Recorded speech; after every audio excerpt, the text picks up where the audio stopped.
এটা হল মোর first love story. এটা হল মোর ওয়াইফ। ফার্স্ট টাইম ভেটলি মিট করিথিনি জাগানে। তো মোর ফার্স্ট ওয়াইফর এটা পিক। বর্তমান বিয়া হইলু। আমি বিয়া হই সারলা পরে আস্তে আস্তে আরামসে দুই লোক চিনাচুন হই সারলু। আরামসে ঘর সংসার করি চাললু, আগে বড়ি চাললু। তারপরে দুহে খুব বহুত মুই বহুত প্যার করছি মোর ওয়াইফকে। তারপরে বর্তমান মোর বাবু হইগলা।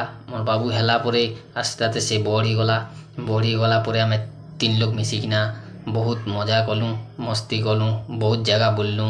তারপরে বাবু আর টিকে বড়ি সারলা পরে আমাকে বহুত খুশি লাগলা। মা বাপা বলি জানলা পরে লাস্টকে আর টিকে বড়ি গলা পরে পুরা তিন লোক মিশিকিনা আরামসে খুশি বাসিনে বুলি গলু। এটা বুল্লা পিক মনে আছে। এটা হলা গার্ডেন भी ବୁଲି ସାରିଲା ପରେ ରାୟପୁର ଗନୁ। ରାୟପୁରନୁ ତାପରେ ଆସିଲା ପରେ ଭଗବାନକେ ପ୍ରାର୍ଥନା କଲି ଆର୍ କହିଲି କି ମୋର୍ ଫ୍ୟାମିଲି ଏମିତି ସବୁବେଳେ ହସୁଥାଉ। ତ ଭାଇମାନେ ଆପଣମାନେ ବି ଭଲତେ ଥ, ଆମେ ବି ଭଲତେ ଥିମୁ। ତ ଇଟା ହେଲା ମୋର୍ ଲଭ୍ ଷ୍ଟୋରି। ମୋର୍ ଲଭ୍ ଷ୍ଟୋରି କିଛି ନି, ମୁଇଁ ଆରେଞ୍ଜ ମ୍ୟାରେଜ୍ କରିଛେଁ। ଏ ଦୁହେଁ ଆସିଲାକେ ମୋର୍ ପୁରା ସବୁ ପୁରା ହେଇଗଲା।